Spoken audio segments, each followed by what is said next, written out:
that day when it came, to see the fire shoot through the way it did and just jump and jump and jump, and then all of a sudden come down the mountain, it was pretty scary. It was pretty scary. Seeing that firestorm come down the mountain that day, I think all of us remember where we were in town, where we looked up to see the fire, to see the smoke cloud. I think everyone living in Colorado Springs was affected by the fire. Everyone living in the Pikes Peak region was affected by the fire in one way or another. On June 26, 2012, fire swept out of the foothills of Colorado Springs directly into the Mountain Shadows community.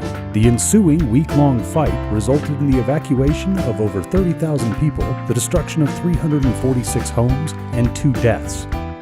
As leadership of Mountain Shadows Community Association, Nora and myself as the president and vice president, we really kind of took the lead in terms of the neighborhood and trying to determine what it was the neighborhood needed and wanted most, and then taking that to a group called the Colorado Springs Together and helping them create an action plan. I think as a problem solver, you know, you want to fix everything right away, and after a major catastrophe, disaster of this nature, you don't fix everything right away.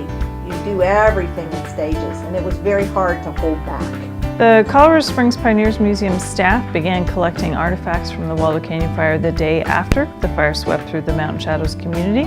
Early on, we recognized this was a significant event in our community's history and we wanted to document it. We partnered with the Pikes Peak Library District, who began to collect photographs and stories. We collected the artifacts.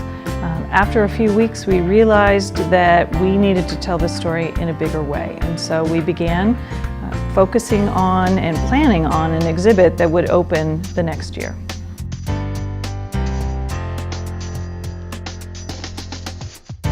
The most challenging aspect in the early stages after the fire was thinking that my home had burned and not knowing for sure. And all the peoples of Mountain Shadows were in this position unless they somehow or another could see their home from a distance, or somebody was able to report to them that their home was standing or not standing. Yeah, I would agree. I think the most challenging piece was the emotional piece. Some of the similar feelings that Nora mentioned. Feeling guilty that your house survived and your neighbors didn't. Everything, you know, up on the hillside, on the mountainside, all the trees and stuff, obviously are still burnt out, but within the neighborhood there's lots of new things, lots of new homes, brand new park, nice new playground at the elementary school, and the neighborhood is coming together. People are closer, like each other more, or seem to like each other more, and look out for each other. It is a more tight-knit community, and one with gratefulness and gratitude and heart. It feels like I kind of call it a rebirth of Mountain Shadows.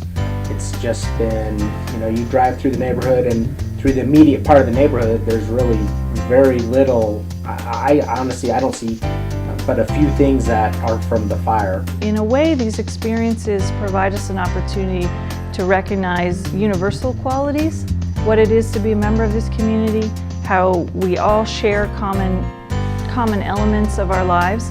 And again, the work that I did on this exhibit was probably the most impactful of my professional career. I just never thought that it would ever happen, that we'd have a community shot down or anything like that. I just honestly never assumed we would lose houses and people and stuff, because I've never been through it. It brought the community together, and that was the cool thing. It was pretty neat to see all the first responders and to see all the signs.